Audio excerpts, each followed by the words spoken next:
Hello, Tim here with Expert Power Wash. Today we have a really cool skid there behind me that's getting picked up super early today. This one is actually mounted to a trailer. Let's take a look at this thing. All right, here it is. This is an 8-foot skid mounted to, I believe, a 7 by 14 foot trailer, dual axle. Really nice trailer. Customer had this built locally down in California. Just going to give you an overview here. I personally really like the way that they're going here with the skid on the trailer.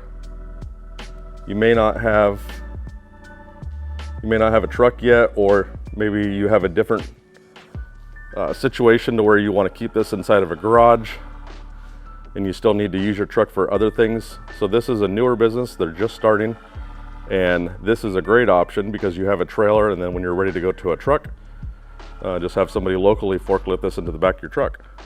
This probably would have been the way that I would have done it years back.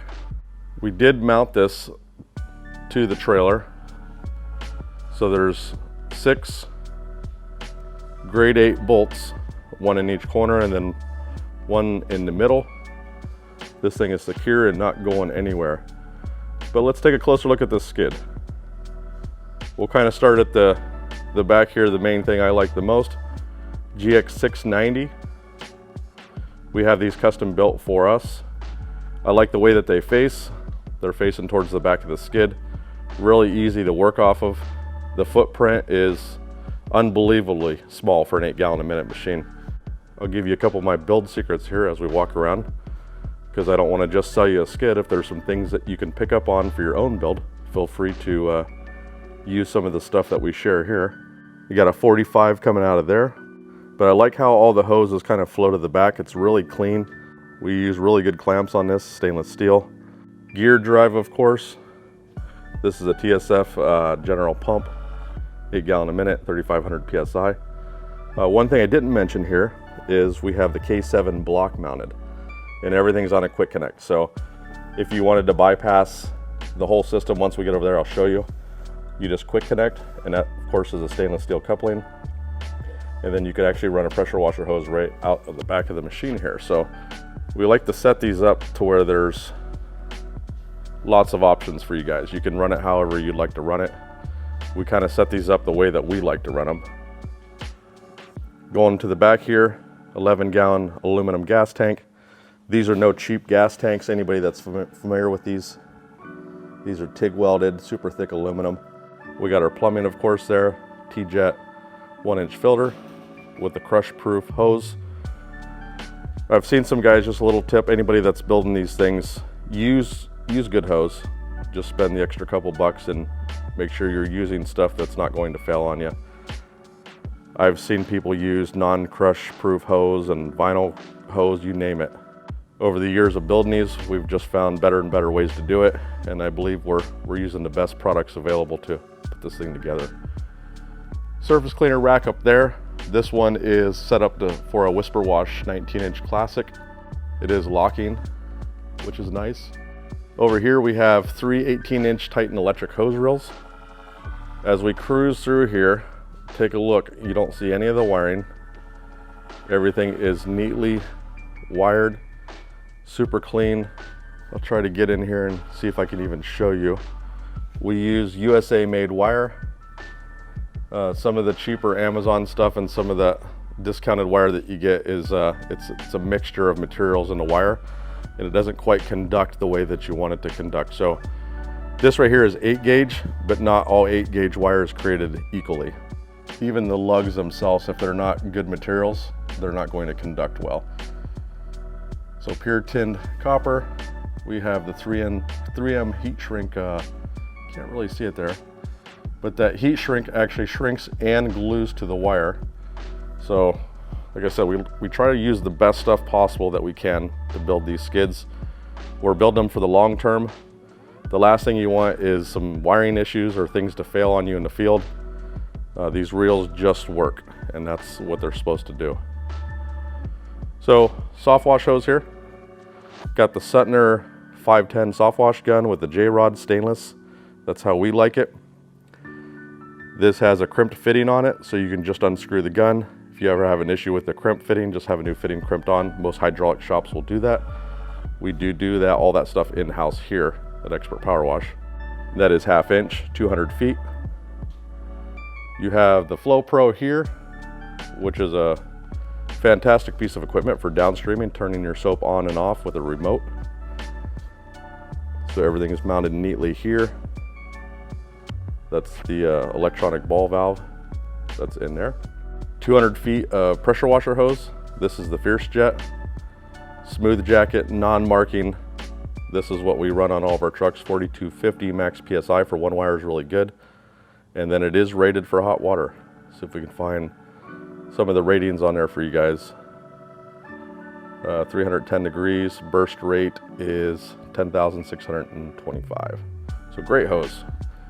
And then on here we have a ball valve swivel. This is something a little bit extra. If you request this, we can do this for you. Otherwise, we can just put a regular ball valve, but this has a Mossmatic swivel. Anybody that knows anything about Mossmatic, there's other options out there. You get one of these, it's just not gonna fail on you. Of course, that is stainless steel couplers. Flexzilla garden hose, 100 foot, 3/4 diameter. So this is stuff that we like. You have aluminum ends on here, so it's not gonna rust up or corrode. You got 3/4 going into the buffer tank, and that's on a Hudson float valve. Let's take a look at some of the plumbing down here. If I can get the phone in here, yeah. So 1-inch drain, really good rubber hose, bulkhead. Over here we have 1.5 inch. So 1.5 inch bulkheads. These are all banjo fittings. We're not using any aftermarket cheap Chinese plumbing. They're banjo bulkheads, banjo barbs, and then again those expensive stainless steel clamps. When we build these things, I don't want it to fail. This is what we put on our own trucks when we were building them.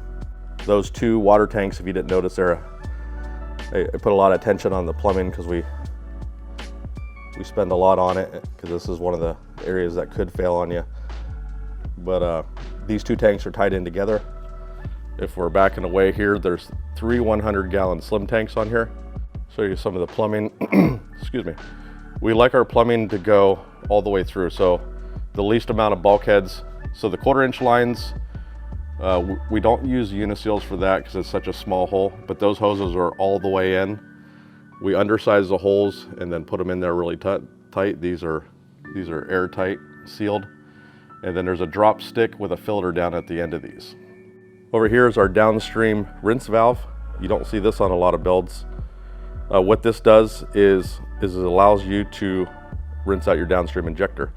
So when soap is on, you can pull chemical, and then at the end of the day or the end of your wash, leave your soap on and actually turn this down to water, and then you can pull fresh water through your injector, prolong the life of your injector. Going over to our box here. This is something that we started adding.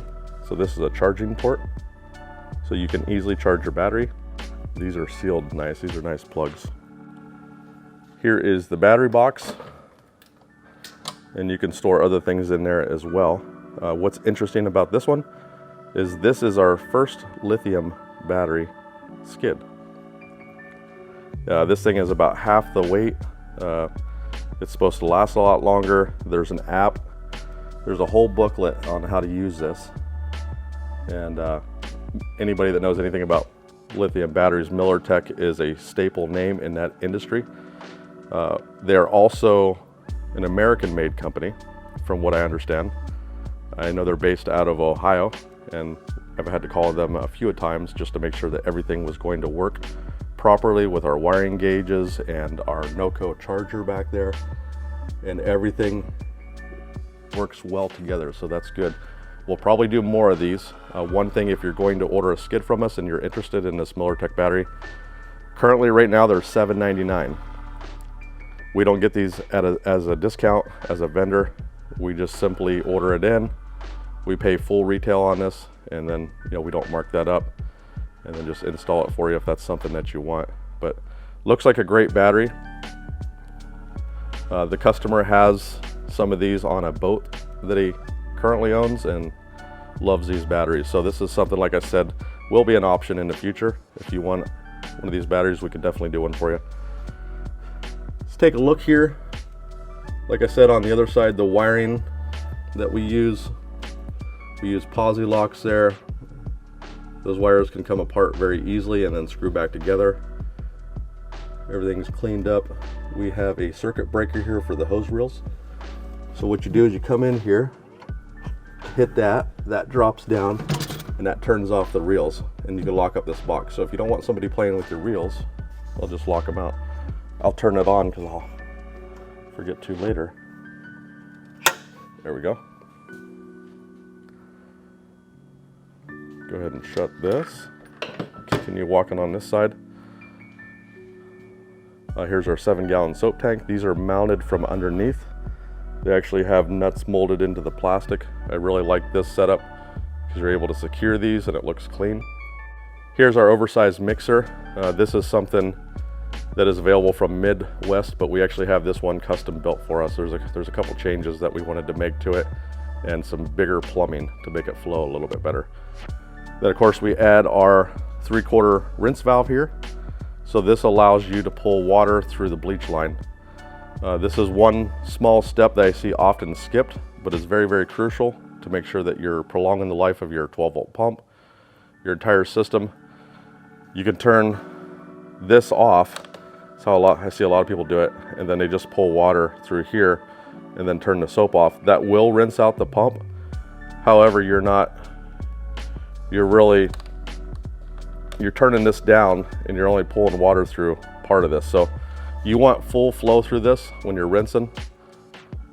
You're able to pull water on both sides. It just makes it last longer and it works a lot better.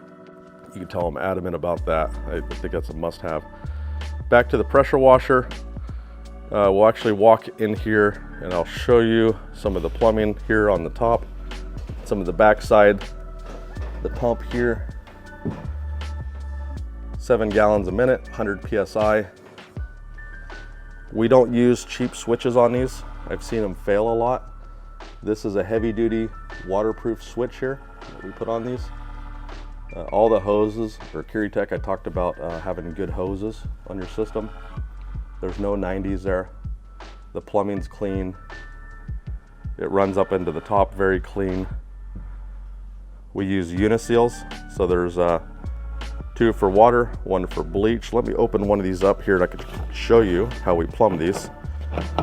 I show you things on skids that most people won't show you. You look down in there, we got a PVC on that to make sure that it's held down into the tank. Then you have a slotted PVC filter. Those are built in-house as well from us. And you see how it just lays right down in there.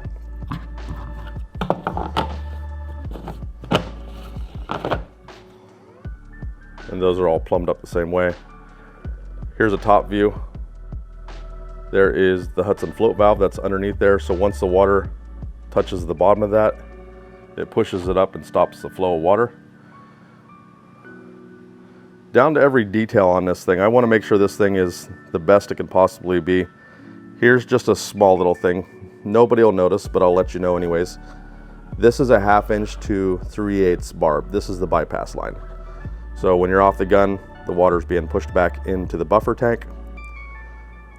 If you look at this, it's no ordinary 90.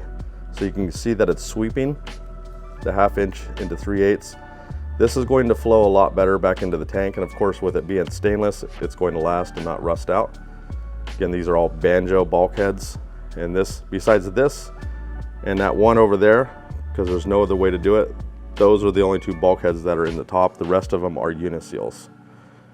Like I showed you on this one, the hose flows all the way down.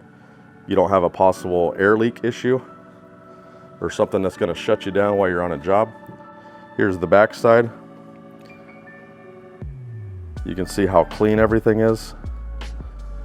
Surface cleaner rack. On ours here, we have an extra storage area. So if there's some things that you want to store, you can do that. Let me back down here. And then you've probably seen from the intro video, there is a light here. It's a little switch on the back side.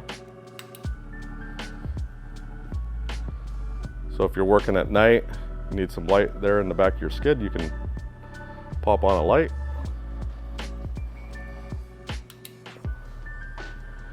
that's about it. I know this video is ran long, but anybody that cares about details, it's hard to get a skid walk around video in 2 or 3 minutes. There's just too much to show you here, the detail that we put into these things. I'll put all the details for the skid down into the description below. If you're interested in one, let me know. If anything, maybe this video helps you build something. If you can save a couple bucks and do this yourself, by all means, take a look, screenshot. Feel free to grab any of the things that we did here on this video and apply it to your own build. Okay, I'll talk to you guys soon. Have a great day.